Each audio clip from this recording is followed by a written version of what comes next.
Hey, my name is Toi, and today we are breaking down some issues that are impacting the Black community. And most importantly, you can't talk about politics if you're not talking about the debate. On October 22nd was the final debate of 2020. President Donald Trump and Joe Biden faced off in the debate talking about issues that impact the world. First up was the coronavirus. I know you kind of can't tell we're in the middle of a pandemic. You know, some people are wearing masks. Some people are not wearing masks and having parties. Regardless, more than 200,000 Americans have been impacted by the coronavirus. Actually, there were 200,000 deaths so far from people who have died because of the coronavirus. These numbers were put up by Joe Biden at the beginning, and he said anyone who could let the coronavirus numbers get that bad should not remain president. Anyone who's responsible for that many deaths should not remain as president of the United States of America. We're in a situation where there are 1,000 deaths a day now, 1,000 deaths a day. And there are over 70,000 new cases per day. Compared to what's going on in Europe, as the New England Medical Journal said, they're starting from a very low rate. We're starting from a very high rate. We do know that President Trump was diagnosed with the coronavirus. Now, according to President Trump, he is immune to the coronavirus, though that hasn't been confirmed by doctors. I was in the hospital, I had it, and I got better, and I will tell you that I had something that they gave me, a therapeutic, I guess they would call it. Some people could say it was a cure, but I was in for a short period of time, and I got better very fast, or I wouldn't be here tonight. And now they say I'm immune. Whether it's 4 months or a lifetime, nobody's been able to say that, but I'm immune. Now, the biggest thing about the coronavirus, why does the Black community care? Well, if you look at the beginning of the coronavirus, looking at the facts, looking at the statistics, it was mostly Black and brown families that were impacted. Oftentimes when it comes to lower income communities, we're seeing these statistics that people are, one, less likely to be advocated for their health, two, often have less access to resources, and three, there's also less of a miseducation regarding the coronavirus. That's why it's so important that Americans are really taking advantage of their health, and I think that's why Americans are really advocating and are looking towards the president to come up with some real solutions as far as how is the coronavirus going to be tackled. Look, all he does is talk about shutdowns, but forget about him. His Democrat governors, Cuomo in New York, you look at what's going on in California, you look at Pennsylvania, North Carolina, Democrats all, they're shut down so tight and they're dying. And he supports all these people. All he talks about is shutdowns. No, we're not going to shut down, and we have to open our schools. And it's like, as an example, I have a young son. He also tested positive. By the time I spoke to the doctor the second time, he was fine. It just went away.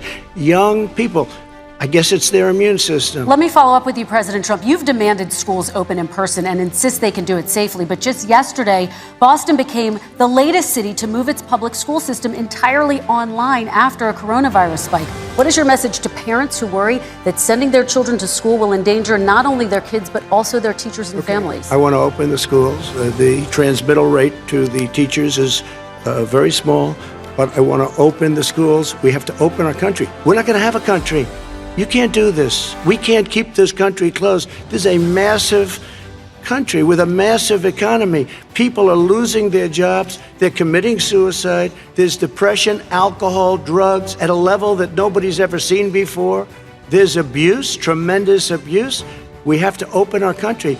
You know, I've said it often, the cure cannot be worse than the problem itself. Now, when asked about reopening up the country, President Trump definitely took a pro-economy approach. Joe Biden's approach was a little bit more cautious, saying that more testing needed to be done, and also confirming that there was a possibility that the country might need to be shut down, which was rebutted by President Trump.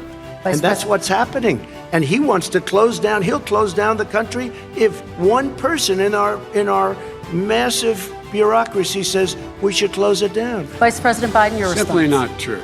We ought to be able to walk and chew gum at the same time. We ought to be able to safely open, but when they need resources to open. You need to be able to, for example, if you're going to open a business. I mean, we know of President Trump's real ability to not condemn racism, to not condemn white supremacy, to not condemn white nationalist groups that really has a lot of people shaking their head, that really has a lot of people in the Black community honing in and harping on the fact and describing him as a racist. Matter of fact, in more recent terms, at the last debate when he was asked to confirm whether or not he supported the white supremacist group Proud Boys, he told them to stand by and stand back, which was troubling for a lot of different people. However, despite the fact that President Trump has made these remarks, despite the fact that President Trump has been defined as a racist by some, that does not make him a non-viable candidate for some in the Black community. Ice Cube developed what he called a contract with Black America and presented them to both candidates, President Trump and Joe Biden. President Trump came back with the Platinum Plan, a plan which allegedly is supposed to help Black Americans.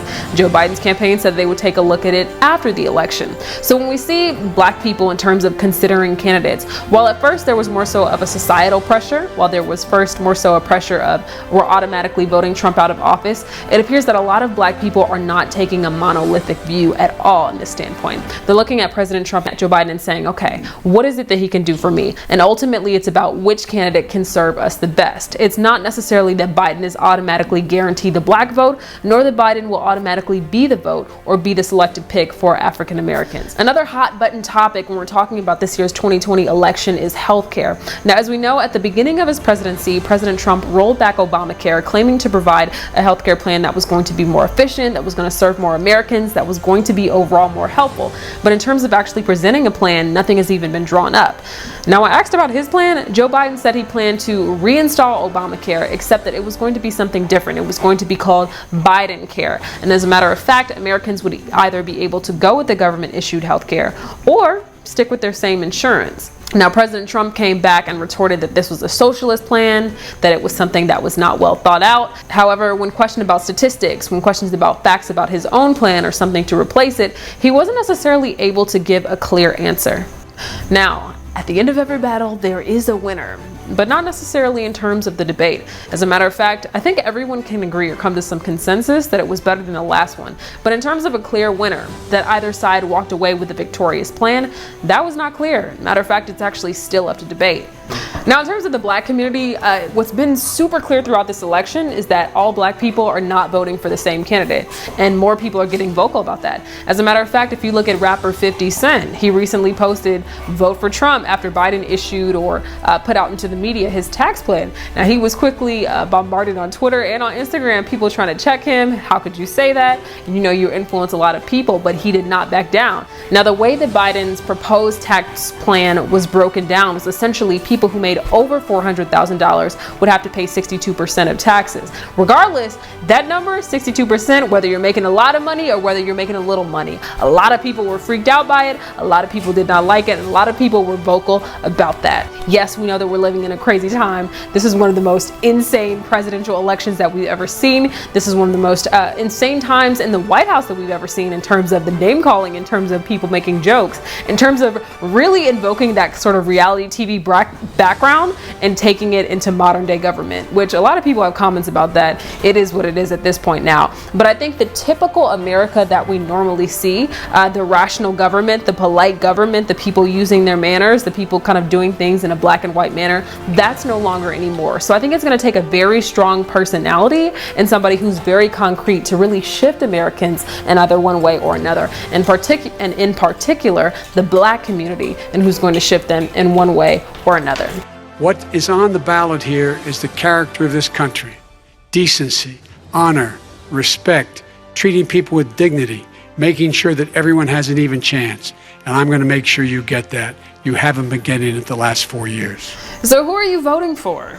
That's the real question. At the end of the day, both candidates have came prepared, presented plans, or sometimes lack thereof, but have stood firmly on issues that are important to them. So the question is, who spoke more to your values? Who spoke more to your beliefs? No matter what happens, you have to get out and make your voice heard, because regardless of who you pick, at the end of the day, each candidate and their decisions, the way they decide to run this country, will impact us for years to come. I'm Toi Monet Creel, and you've just been buzzed.